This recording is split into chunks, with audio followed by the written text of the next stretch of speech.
नमस्ते, मैं चंद्रशेखर आप सभी को मैं अपने चैनल डिलीजेंट एकेडमी में स्वागत करता हूं। हम लोग बिहार एसएससी के लिए एक मैथ का सीरीज स्टार्ट किए थे, जिसमें हम लोग प्रत्येक दिन बिहार एसएससी में आए वो मैथ का प्रीवियस क्वेश्चन और उस पर आधारित मैथ का क्वेश्चन कर रहे हैं। चलिए आज उस सीरीज में हम लोग आगे की तरफ चलते हैं।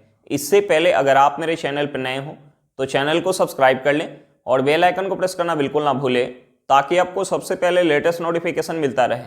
चलिए अब हम लोग क्वेश्चन की तरफ चलते हैं। देख हमारा क्वेश्चन क्या दिया हुआ है। हमारा क्वेश्चन यदि b बटा ए इक्वल टू 0.7 है तो a माइनस बी बटा ए प्लस बी प्लस 11/34 का मान ज्ञात कीजिए। अब देखिए हमें क्वेश्चन में क्या दिया है। हमें क्वेश्चन में दिया है b बटा ए इक्वल टू, हमें क्वेश्चन में क्या दिया 0.7 दिया है। तो देखिए हम यहां से दशमलव हटाएंगे तो बट्टे में हमारा क्या चला जाएगा, 10 चला जाएगा, यानी हम इसे लिख सकते हैं 7/10।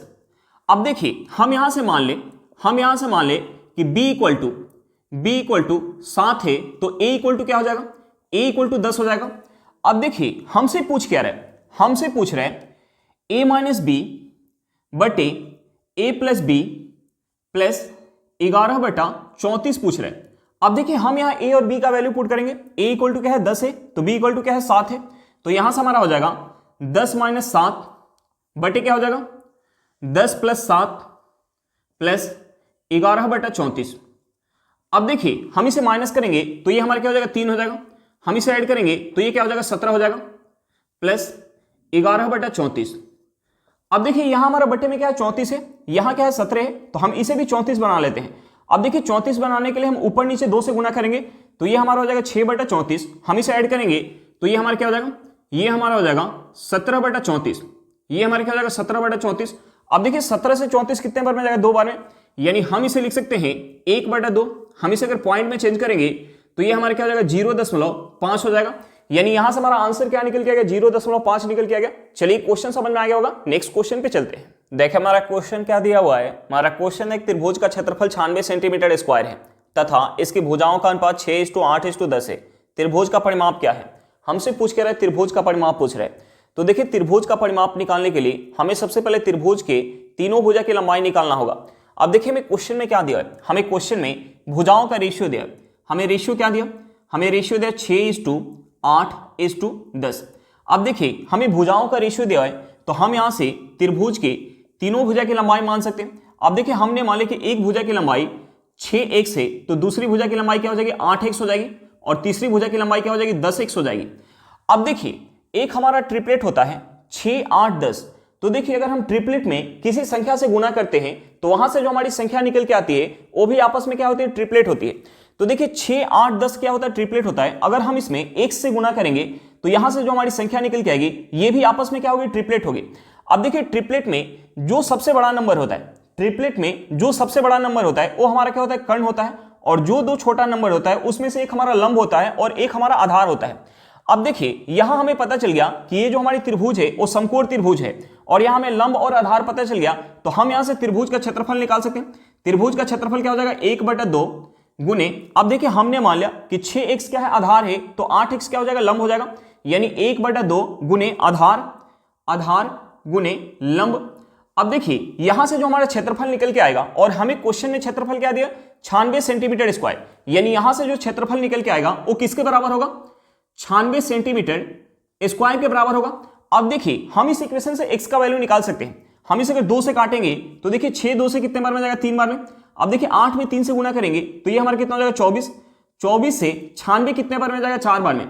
यहां से हमारा क्या हो जाएगा, यहां हमारा बच गया x और यहां भी क्या बच गया x गुने x क्या हो जाएगा, x square equal to 4 centimetre square. यहां से हमारा x क्या निकल के आ जाएगा, यहां से हमारा x निकल के आ जाएगा 2 सेंटीमीटर। अब देखिए x का वैल्यू पता चल गया तो हम यहां x का वैल्यू पुट करेंगे तो यहां से हमारी भुजा की लंबाई क्या हो जाएगी, भुजा की लंबाई हो जाएगी 12 सेंटीमीटर, 16 सेंटीमीटर और 20 सेंटीमीटर। अब देखिए हमें भुजा की लंबाई पता चल गया तो हम यहां से परिमाप निकाल सकते हैं। त्रिभुज का परिमाप निकालने के लिए हम क्या करते हैं, भुजा की लंबाई का योग करते हैं तो हमारा परिमाप निकल के आ जाता है। तो देखिए हम यहां इसे ऐड करेंगे 12 + 16 कितना हो जाएगा, 12 + 16 28 हो जाएगा। 28 में अगर हम 20 ऐड करेंगे तो ये हमारा कितना हो जाएगा 48, यानी परिमाप क्या निकल के आ गया, 48 सेंटीमीटर निकल के आ गया। हमारा आंसर क्या निकल के आ गया, 48 सेंटीमीटर निकल के आ गया। चलिए क्वेश्चन समझ में आ गया होगा, नेक्स्ट क्वेश्चन पे चलते हैं। देखिए हमारा क्वेश्चन क्या दिया हुआ है, हमारा क्वेश्चन है एक आयत के विकर्ण की लंबाई और चौड़ाई 25 सेंटीमीटर और 7 सेंटीमीटर है, इसका परिमाप ज्ञात करें। हमसे पूछ के रहे आयत का परिमाप पूछ रहे।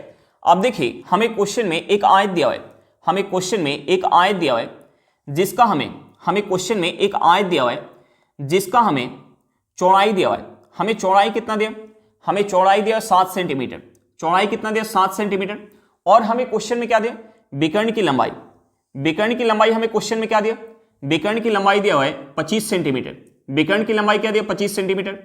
अब देखिए हमसे पूछ क्या रहे, हमसे पूछ रहे आयत का परिमाप, हमसे पूछ क्या रहे आयत का परिमाप। तो देखिए आयत के परिमाप का फॉर्मूला क्या होता है, आयत के परिमाप का फॉर्मूला होता है 2 गुने लंबाई प्लस चौड़ाई। अब देखिए हमें क्वेश्चन में चौड़ाई दिया हुआ है और हमसे परिमाप पूछ रहे हैं, तो परिमाप निकालने के लिए हमें सबसे पहले आयत की लंबाई निकालना होगा। अब देखिए हम यहां आयत की लंबाई कैसे निकाल सकते हैं, आयत का जो प्रत्येक कोण होता है वो कितना होता है 90 डिग्री, यानी ये कोण कितना होगा 90 डिग्री होगा। अब देखिए ये एक हमारा समकोण त्रिभुज बन गया जिसमें हमें लंब की लंबाई पता है और हमें कर्ण की लंबाई पता है, तो हम यहां से आधार की लंबाई निकाल सकते हैं पाइथागोरस थ्योरम लगा के। अब देखिए हम यहां पाइथागोरस थ्योरम लगा के आधार की लंबाई निकाल ले या हमें ट्रिपलेट याद हो, तो देखिए 7, 24 और 25 एक हमारा ट्रिपलेट होता है। तो देखिए 7 सेंटीमीटर हमारा क्या है लंब है, 25 सेंटीमीटर क्या है कर्ण है, तो 24 सेंटीमीटर हमारा क्या हो जाएगा, 24 सेंटीमीटर हमारा आधार हो जाएगा। यानी यहां से आयत की लंबाई क्या निकल के आ गया 24 सेंटीमीटर निकल के आ गया। तो हमसे परिमाप पूछ रहे हैं, तो हम यहां लंबाई और चौड़ाई का वैल्यू पुट करेंगे तो हमारा परिमाप निकल के आ जाएगा। यहां से हमारा हो जाएगा 2 गुने लंबाई हमारा कितना है 24 सेंटीमीटर, लंबाई कितना है 24 सेंटीमीटर, चौड़ाई कितना है 7 सेंटीमीटर। अब देखिए हम इसे ऐड करेंगे तो ये हमारा कितना हो जाएगा 31, 31 में 2 से गुणा करेंगे तो ये हमारा कितना हो जाएगा 62 सेंटीमीटर। यानी आयत का परिमाप क्या निकल के आ गया 62 सेंटीमीटर निकल के आ गया। हमारा आंसर क्या निकल के आ गया 62 सेंटीमीटर निकल के आ गया। चलिए क्वेश्चन समझ में आया होगा, नेक्स्ट क्वेश्चन पे चलते हैं। देखिए हमारा क्वेश्चन क्या दिया हुआ है, हमारा क्वेश्चन है 6 मीटर लंबाई 4 मीटर चौड़ाई तथा 4 मीटर ऊंचाई वाले कमरे के 4 दीवारों के क्षेत्रफल है। हमसे पूछ कर कमरे के 4 दीवारों के क्षेत्रफल पूछ रहे हैं। तो देखिए कमरे के 4 दीवारों के क्षेत्रफल का फॉर्मूला क्या होता है 2 गुने लंबाई प्लस चौड़ाई गुने ऊंचाई। अब देखिए हमें क्वेश्चन में लंबाई कितना दे 6 मीटर, चौड़ाई कितना दे 4 मीटर और ऊंचाई कितना दे 4 मीटर। तो हम यहाँ लंबाई चौड़ाई और ऊंचाई का वैल्यू पुट करेंगे तो यहां से हमारा क्या निकल के आ जाएगा कमरे के 4 दीवारों के क्षेत्रफल निकल के आ जाएगा। यहां से हमारा हो जाएगा 2 गुने लंबाई कितना दिया 6 मीटर, चौड़ाई कितना दिया 4 मीटर, ऊंचाई कितना दिया 4 मीटर। अब देखिए यहां से हमारा क्या हो जाएगा 2 गुने हम इसे ऐड करेंगे तो ये हमारा कितना हो जाएगा 10 मीटर गुने 4 मीटर। अब देखिए हम यहां गुना करेंगे तो ये हमारा कितना हो जाएगा 10 में 2 से गुना करेंगे तो ये हमारा हो जाएगा 20, 20 में 4 से गुना करेंगे तो ये हमारा कितना हो जाएगा 80 हो जाएगा। यहां से हमारा निकल के आ जाएगा 80 मीटर स्क्वायर। हमारा आंसर क्या निकल के आ गया 80 मीटर स्क्वायर निकल के आ गया। चलिए क्वेश्चन समझ में आ गया होगा, नेक्स्ट क्वेश्चन पे चलते हैं। देखिए हमारा क्वेश्चन क्या दिया हुआ है, हमारा क्वेश्चन है ठोस बेलन की त्रिज्या 9 सेंटीमीटर और ऊंचाई 25 सेंटीमीटर है, इसके संपूर्ण पृष्ठीय क्षेत्रफल और वक्र पृष्ठीय क्षेत्रफल का अनुपात क्या होगा। हमसे पूछ के रहे बेलन के संपूर्ण पृष्ठीय क्षेत्रफल और वक्र पृष्ठीय क्षेत्रफल का अनुपात पूछ रहे। अब देखिए बेलन के संपूर्ण पृष्ठीय क्षेत्रफल का फॉर्मूला क्या होता है, बेलन के संपूर्ण पृष्ठीय क्षेत्रफल का फॉर्मूला होता है 2 pi r into H plus 2 pi r square. और बेलन के वक्र पृष्ठीय क्षेत्रफल का फॉर्मूला क्या होता है, बेलन के वक्र पृष्ठीय क्षेत्रफल का फॉर्मूला होता है 2 pi r into H.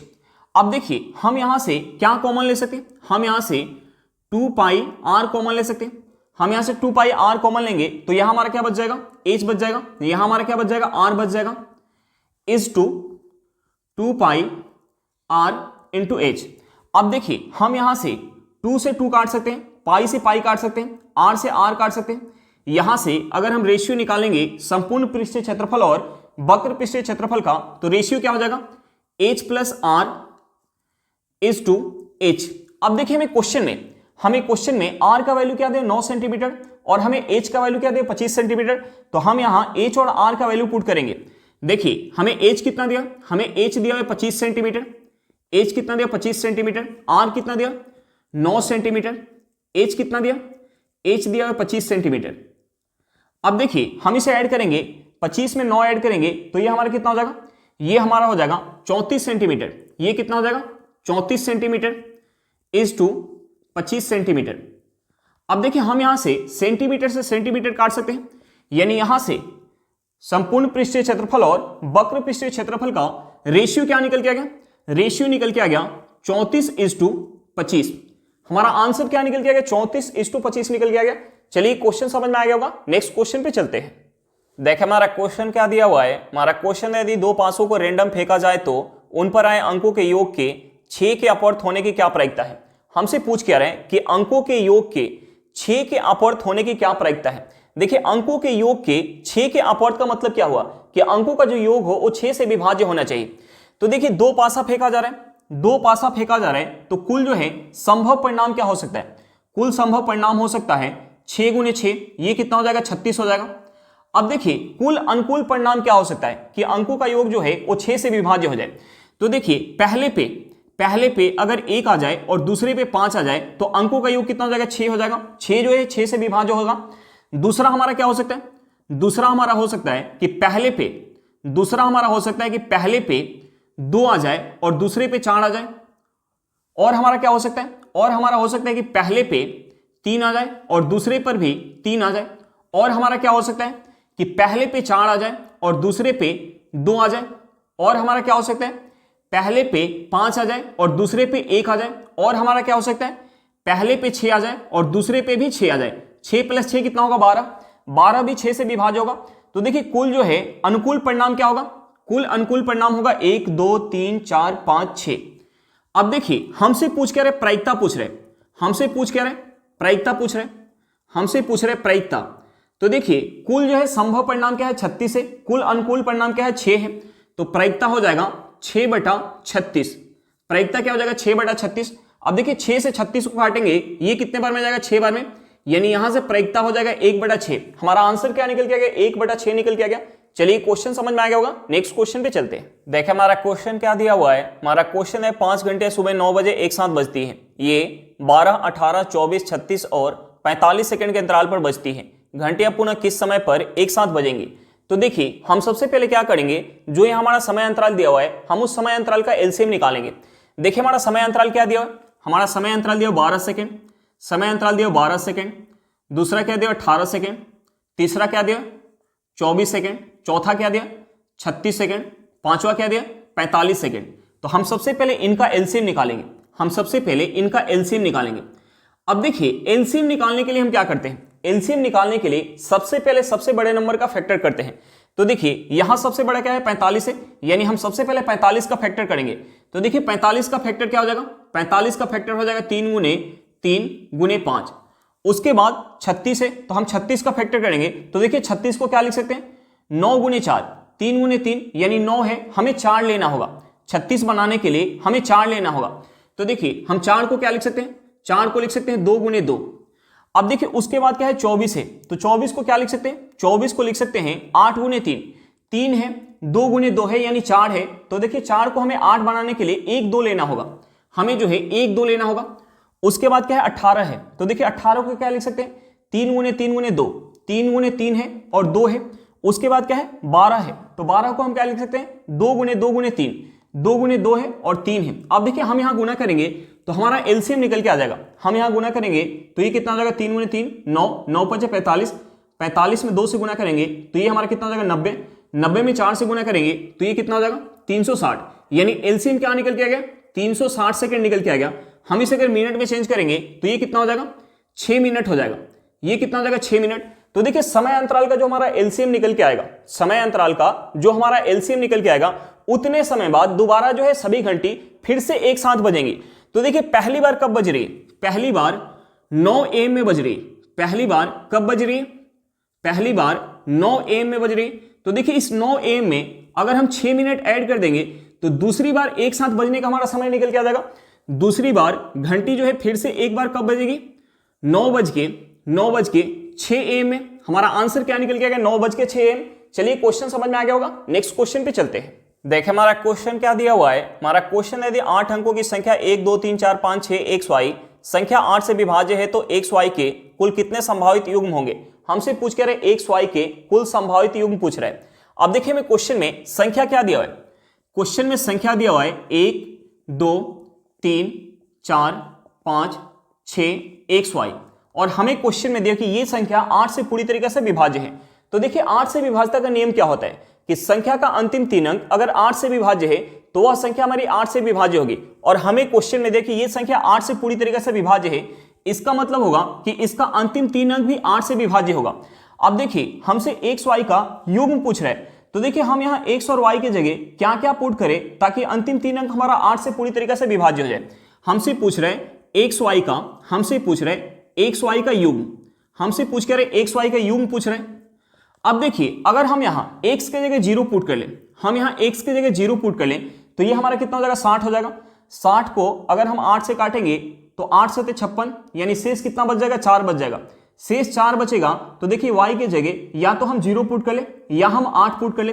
y के जगह 0 पुट कर ले या हम 8 पुट कर ले तो देखिए हमारा कितना हो जाएगा, 40 हो जाएगा और एक हमारा कितना हो जाएगा, 48 हो जाएगा। यानी 40 भी हमारा 8 से कटेगा और 48 भी हमारा 8 से कटेगा, यानी यहां से हमारा 2 युग्म निकल के आ गया। अब देखिए अगर हम यहाँ x की जगह 1 रख ले तो ये हमारा कितना हो जाएगा, 61 हो जाएगा।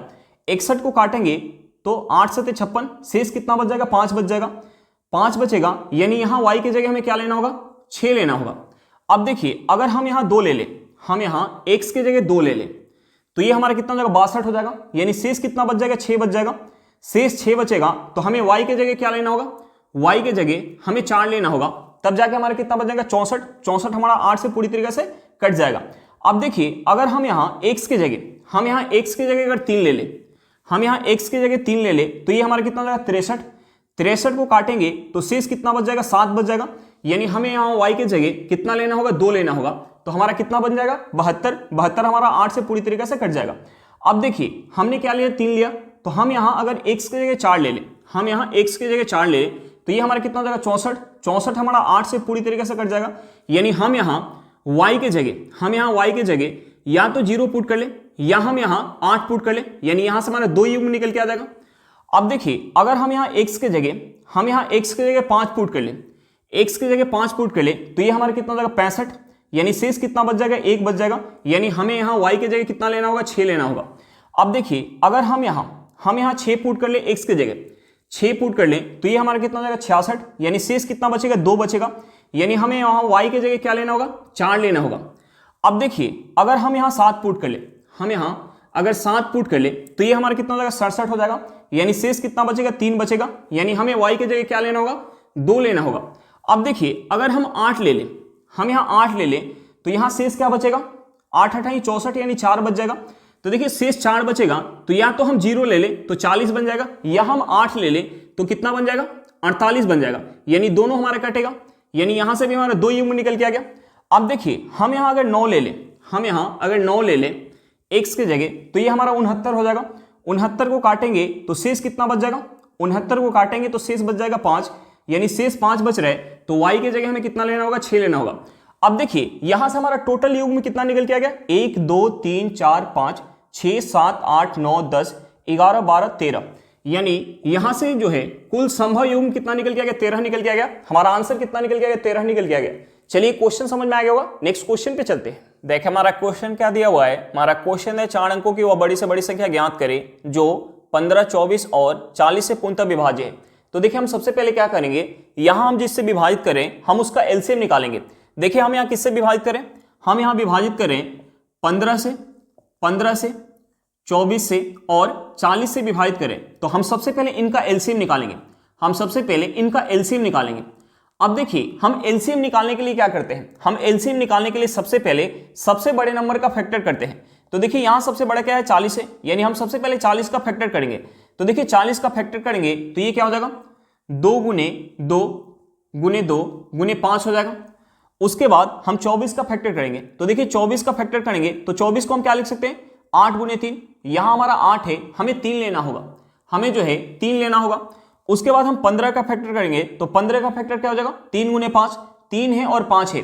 अब देखिए हम यहाँ गुना करेंगे तो हमारा एलसीएम निकल के आ जाएगा। हम यहाँ गुना करेंगे तो ये कितना हो जाएगा, 8, 8 5 40, 40 में 3 से गुना करेंगे ये कितना हो जाएगा, 120।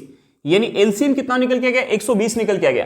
तो देखिए 120 सबसे छोटी संख्या होगी जो इन तीनों से पूरी तरीके से विभाजित होगी, लेकिन हमसे पूछ कर रहे 4 अंकों की सबसे बड़ी संख्या जो इन तीनों से पूरी तरीके से विभाज्य है। तो देखिए 4 अंकों की सबसे बड़ी संख्या क्या होती है, 9,999।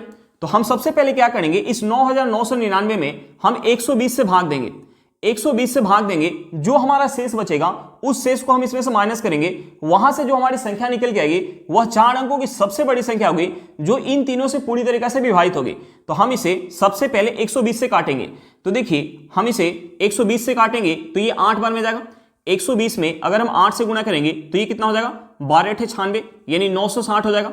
हम इसमें से 960 माइनस करेंगे तो यहां से हमारा हो जाएगा 9, ये हमारा हो जाएगा 3। अब देखिए ऊपर से एक हम 9 लेके आएंगे, ये हमारा कितना बन गया 399।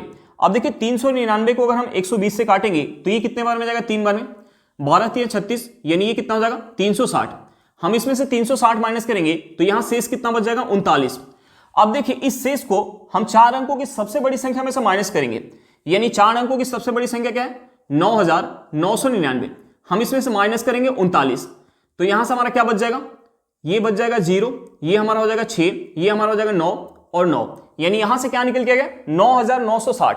यानी 9,960 4 अंकों की सबसे बड़ी संख्या होगी जो इन तीनों से पूरी तरीके से विभाजित होगी। हमारा आंसर क्या निकल के आ गया 9,960 निकल के आ गया। चलिए क्वेश्चन समझ में आ गया होगा, नेक्स्ट क्वेश्चन पे चलते हैं। देखिए हमारा क्वेश्चन क्या दिया हुआ है, हमारा क्वेश्चन है दो संख्याओं का HCF और LCM क्रमशः 20 और 120 है।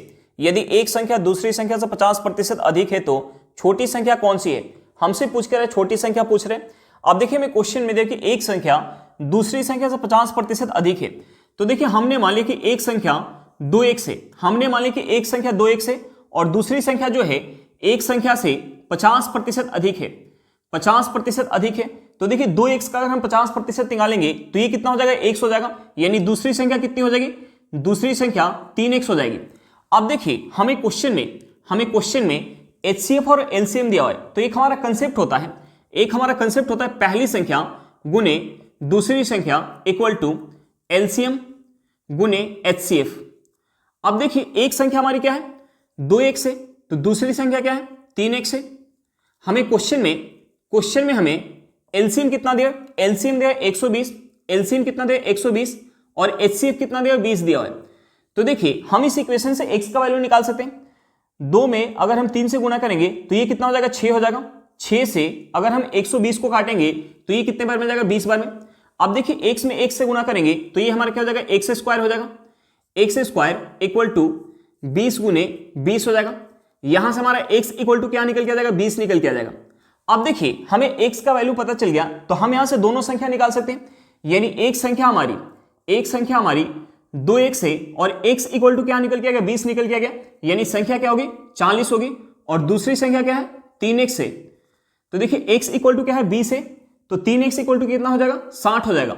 अब देखिए एक संख्या हमारी 40 होगी तो दूसरी संख्या 60 होगी और हमसे पूछ रहा था छोटी संख्या, यानी छोटी संख्या क्या होगी 40 होगी। हमारा आंसर क्या निकल के आ गया 40 निकल के आ गया। चलिए क्वेश्चन समझ में आ गया होगा। आज के लिए इतना ही, फिर मिलते हैं नेक्स्ट क्लास में। अगर क्लास अच्छा लगे तो क्लास को लाइक करिएगा, अगर आप मेरे चैनल पर नए हो तो चैनल को सब्सक्राइब करिएगा और क्लास को अपने दोस्तों के साथ शेयर करना बिल्कुल मत भूलिएगा। चलिए बाय बाय।